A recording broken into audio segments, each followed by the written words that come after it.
everyone. I'm Diane Macedo. Thanks for streaming with us. In today's update, the FDA is on track to authorize the Moderna vaccine this week, reporting it is similar in safety and efficacy to the Pfizer vaccine.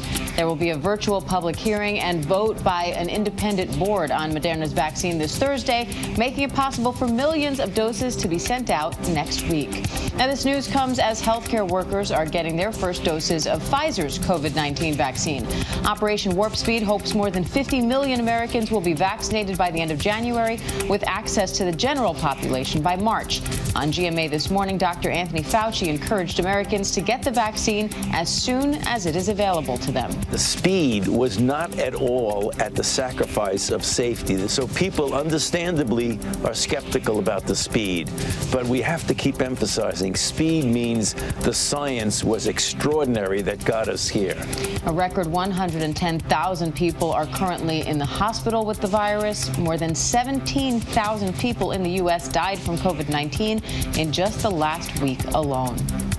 The Electoral College has officially sealed President-elect Joe Biden's victory in the 2020 election. For the first time this morning, Senate Majority Leader Republican Mitch McConnell acknowledged Biden as the president-elect. Many millions of us had hoped the presidential election would yield a different result. The Electoral College has spoken. So today I want to congratulate President-elect Joe Biden. The president-elect is no stranger to the Senate. He's devoted himself to public service for many years. I also want to congratulate the vice president-elect, our colleague from California, Senator Harris. Biden addressed the nation last night, calling for unity and urging President Trump that it's time to turn the page and start healing. But President Trump is still refusing to acknowledge he lost the election. Meanwhile, Attorney General Bill Barr has announced he will be stepping down before Christmas. President Trump said on Twitter he and Barr have had a, quote, very good relationship. But Barr has come under scrutiny from the president after saying the Department of Justice did not find any evidence of widespread voter fraud. And one of Europe's most active volcanoes has erupted again. Giant bursts of lava came from Italy's Mount Etna on Sunday night. The volcano also spewed smoke for more than 12 hours. Authorities say people in nearby towns were not in danger. And a major winter storm is headed for the Northeast and threatening to disrupt the shipping industry. The nor'easter comes as carriers try to distribute the first doses of the COVID-19 vaccine as quickly as possible, while also keeping up with this year's record-breaking holiday demand. Here's Gio Benitez. This morning, the trifecta of challenges for shipping companies from coast to coast, an unprecedented vaccine distribution effort, record-breaking shipments, and now that massive winter storm hitting the Northeast. Do you think we've ever seen a shipping season this busy? No, I not in my lifetime, and not that I can imagine. Today is the last day to get your ground shipments out in time for a Christmas delivery, but supply chain expert Tim Kraft says even that may not happen, the pandemic creating a massive surge in online shopping. So you're looking at a more than 40% increase just in online sales.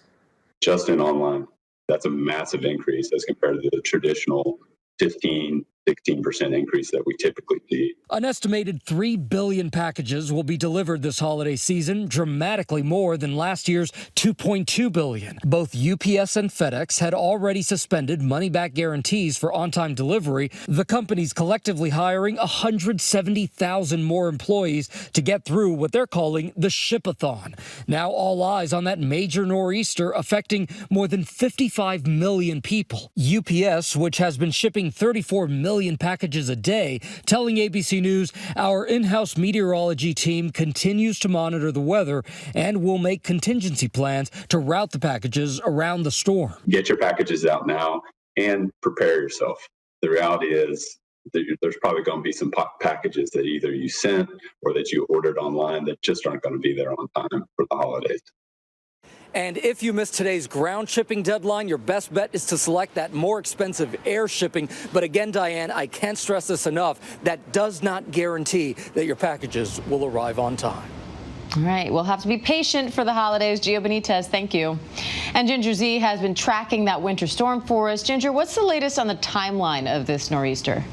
Diane, Wednesday night through Thursday morning, driving will be the biggest impacts. And this really lays it out very clearly. North Carolina to Maine on alert, but that red area anywhere from Baltimore and Philadelphia to New York City and close to Hartford, that's where the major impacts or even extreme impacts in parts of the Poconos or closer to Harrisburg will be felt. So the storm's already started. It's already dropped some snow in the Rockies. Utah, 4 to 5 inches. Some of the highways seeing issues there. Denver, only an inch, but you had slide-offs. You had issues on the roads there too. Now the storm will kind of gel together. It'll grab a lot of moisture and it rides up the coast. And here's where it's going to be a problem. Washington, D.C., it starts after the noon hour, and it is a short window for snow before it changes to a mix and then rain. And so that's going to cut down totals from, say, Delaware and Washington, D.C. through southern New Jersey. Watch as that pink line, which is the mix, stays way too close for comfort to Philadelphia and New York City. What that ends up meaning is when you are just on the northern side of that, that's where the heaviest snow totals, we're talking a foot plus, will end up and will be cut down. So you could end up seeing kind of like a south shore of Long Island getting way less than, say, the Bronx. And that's how these coastal storms often set up. I think if you're in Hartford or you're in Newburgh or if you're in Morristown, New Jersey, you're good with snow. But from there north, that's the snow area. And then from there south, it's just going to be really tight with that line. So anticipate a half foot or more.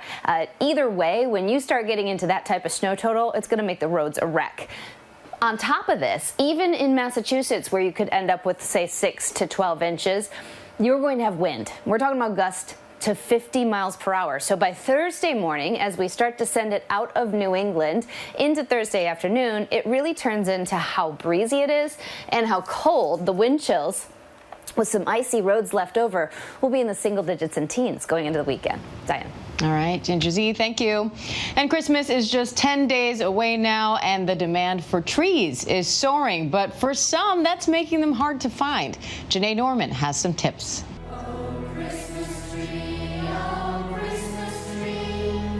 They're the classic symbol of the holiday season. There it is. Christmas trees, whether large and luscious and full of green needles, or small and bare. It's not bad at all, really. Maybe it just needs a little love. But this year, it's harder than ever to get your hands on one. Where's your Christmas spirit? The pandemic increasing freight costs of shipping trees as demand is at its peak, leaving some empty-handed and pining for that perfect tree. At Boyd Christmas Tree Farm in North Carolina, Darren Nicholson says they've been sold out of trees for more than 2 weeks. If you've got them, it's like having gold. But the reported shortage in trees began long before the pandemic. It's typically 7 to 10 years to grow a tree from a seedling that's about 6 inches tall to a tree ready for your home.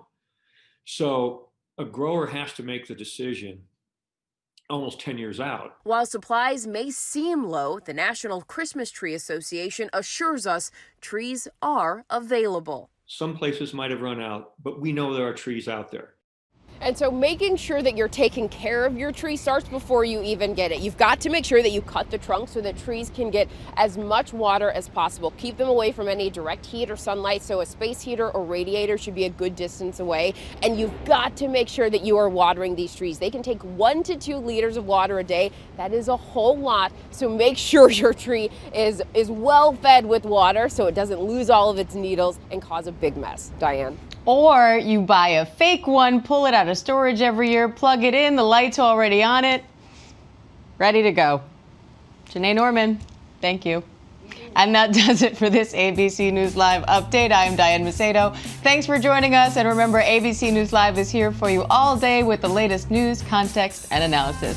I'll see you back here at 3 p.m. Eastern with Terry Moran for the breakdown. I'm telling you, it's always just and it's ready to go.